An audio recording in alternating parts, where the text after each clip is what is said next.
TCA cycle or Krebs cycle. TCA means tricarboxylic acid cycle. So TCA cycle is completed in mitochondria. It is a phase 2 of aerobic respiration. हमने पहले glycolysis देखा था. Glycolysis कहाँ होता है? Glycolysis is completed into cytoplasm and that is anaerobic respiration. TCA cycle ये phase 2 है, next part है. ये कहाँ कंप्लीट होता है? ये होता है माइटोकॉन्ड्रिया में, और ये एरोबिक रेस्पिरेशन है, इसके लिए ऑक्सीजन लगेगा.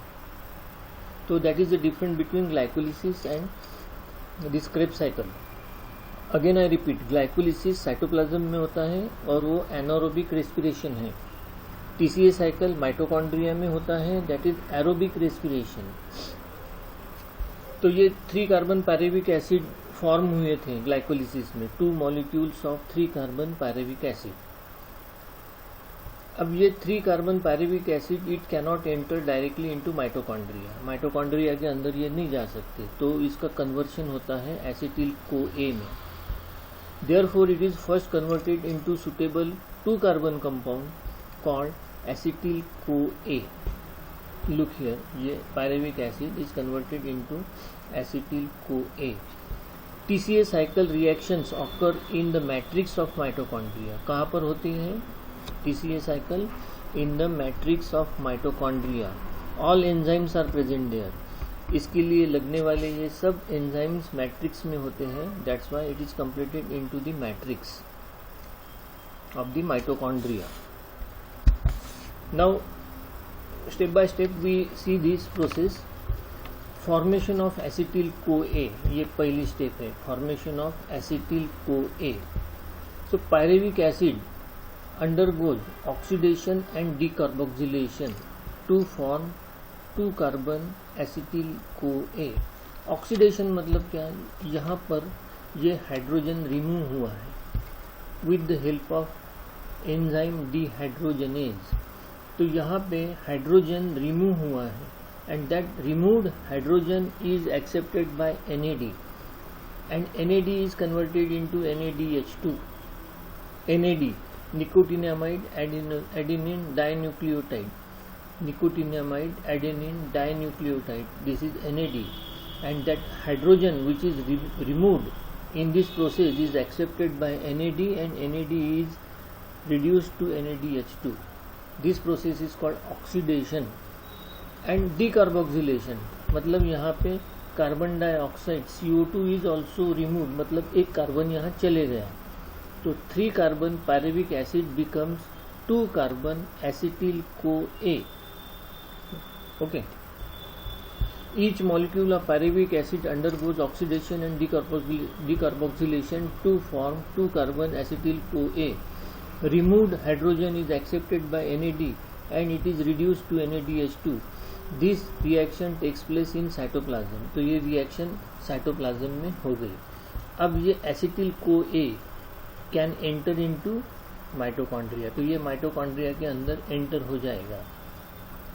तो acetyl CoA mitochondria के अंदर enter होते ही ये जो साइकिल का प्रीवियस ऑक्सैलोएसिटिक एसिड है, ऑक्सैलोएसिटिक एसिड, ये 4 कार्बन कंपाउंड है, और ये एंटर जो हुआ है ये 2 कार्बन कंपाउंड है. ये दोनों ज्वाइन हो गए, oxaloacetic acid acetyl CoA and it become citric acid.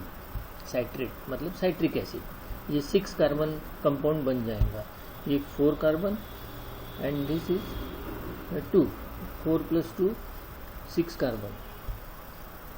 2 carbon acetyl CoA that enters the TCA cycle by combining with 4 carbon oxaloacetic acid and 6 carbon citric acid is formed. As a citric acid is a tricarboxylic acid, so it is called tricarboxylic acid cycle. तो पहला product कौन सा बन रहा है? ये citric acid, और ये ट्राइकार्बोक्सिलिक एसिड है. That's why this entire cycle is called tricarboxylic acid cycle.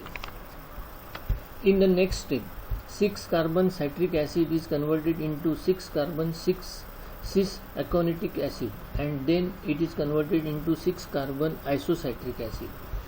तो ये citric acid बन गया है, ये कन्वर्ट होता है cis aconitic acid.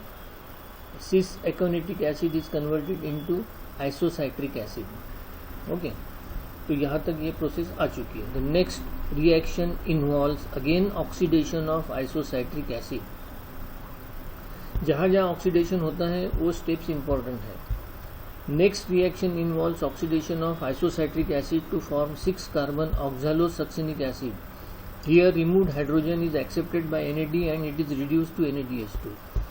तो यहाँ पर ऑक्सीडेशन हुआ है, अगेन यहाँ पर एक हाइड्रोजन रिमूव हुआ है, hydrogen is removed and that removed hydrogen is accepted by coenzyme NAD and NAD is reduced to NADH2। तो ये एक इम्पॉर्टेंट स्टेप है। Last time I told you when this NAD is completely oxidised तो 3 ATP molecules हमें मिलते हैं। और वैसे यहाँ पे एक स्टेप है FAD। FAD is converted into FADH2। तो FAD जब कंप्लीट ऑक्सीडेशन होता है तो 2 ATP मिलते हैं। Try to understand this and remember, NAD से 3 मिलेंगे और FAD 2 मिलेंगे ATP। The decarboxylation of 6 carbon oxalosuccinic acid results in the formation of 5 carbon alpha ketoglutaric acid. Then it undergoes oxidation and decarboxylation to form 4 carbon succinyl CoA. NAD is reduced to NADH2. So here isocytric acid is converted into oxalosuccinic acid. Okay, dehydrogenation reaction, hydrogen is removed, accepted by NAD, NAD is reduced to NADH2. Then next step में oxalosuccinic acid is converted into alpha ketoglutaric acid. अब ये 5 carbon compound है। Why? Because ये decarboxylase enzyme से carbon dioxide निकल गया, एक carbon निकल गया, so 6 कार्बन becomes 5 कार्बन। अब नेक्स्ट स्टेप में alpha ketoglutaric acid is converted into succinyl CoA. Again this step is important because again oxidation takes place here. तो यहाँ पे again हाइड्रोजन रिमूव होता है and that removed hydrogen is accepted by NAD and NAD is reduced to NADH2. तो ये दो reaction होती है यहाँ पे, डिहाइड्रोजनेज वाली भी, हाइड्रोजन रिमूव करने वाली, और डिकार्बोक्सिलेज वाली भी, मतलब कार्बन डाइऑक्साइड रिमूव करने वाली भी। तो ये बन गया 4 कार्बन सक्सिनिल CoA। अब ये succinyl CoA converts into succinic acid. Succinic acid जब ये बनता है तब हमें एक ATP फॉर्म होता है, एक ATP। ADP joins with the inorganic phosphate, ADP joins with the inorganic phosphate and converts into ATP। तो हमें यहाँ गेन हुआ है एक ATP मॉलिक्यूल का। ओके, नाउ ये जो सक्सिनिक एसिड है 4 carbon succinic acid, 4 carbon succinic acid is oxidised to 4 carbon fumaric acid. Here hydrogen is accepted by FAD and reduced to FADH2। अब ये स्टेप अगेन इम्पॉर्टेंट है। Succinic acid 4 carbon compound है, यहाँ पे dehydrogenase enzyme काम करता है, hydrogen remove हो गया, ऑक्सीडेशन हुआ, but that removed hydrogen in this case is accepted by FAD, not like this NAD। FAD flavin adenine dinucleotide, ये कोएंजाइम हाइड्रोजन एक्सेप्ट करता है और FAD is converted into FADH2। Fumaric acid then next step में क्या होता है कि fumaric acid is converted into malic acid and malic acid finally converted into oxaloacetic acid. Again this last step में भी डिहाइड्रोजनेशन रिएक्शन होती है, hydrogen remove होता है और as usual hydrogen is accepted by NAD and NAD is reduced to NADH2। अब ये entire process में कितनी जगह NAD ने हाइड्रोजन एक्सेप्ट किया? 1, here this 2, 3 and this is 4, 4 जगह पे। और एक NAD कंप्लीट ऑक्सीडेशन जब होता है तो कितनी ATP मिलती है? 3। सो 4 जगह NAD ने एक्सेप्ट किया है, तो 4 × 3 टोटल हो गए हैं 12, ओके, प्लस एक जगह FAD ने हाइड्रोजन एक्सेप्ट किया है, तो इसका ऑक्सीडेशन जब होता है तो हमें 2 ATP मिलती है।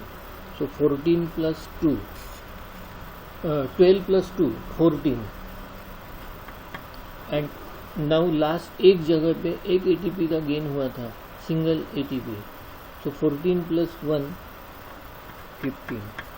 सो 1 pyruvic acid when completely oxidized in the TCA cycle you get 15 ATPs। तो ये हो गया एक पायरेविक एसिड से। हमें ग्लाइकोलिसिस में 2 मॉलिक्यूल्स ऑफ पायरेविक एसिड मिले थे, तो एक पायरेविक एसिड में 15 ATP, दूसरे पायरेविक एसिड में 15 ATP, मतलब 15 plus 15 30 ATPs we get, 13 ATP 30 ATPs we get. तो एंटायर प्रोसेस में ग्लाइकोलिसिस एंड TCA साइकिल में हमें कितने ATPs मिले? ग्लाइकोलिसिस में मिले थे 8 और TCA साइकिल में मिले हैं 30। तो total 30 plus 8 38। So when one glucose molecule is completely oxidized, we get 38 ATP molecules. So here we have complete TCA cycle or Krebs cycle. Thank you.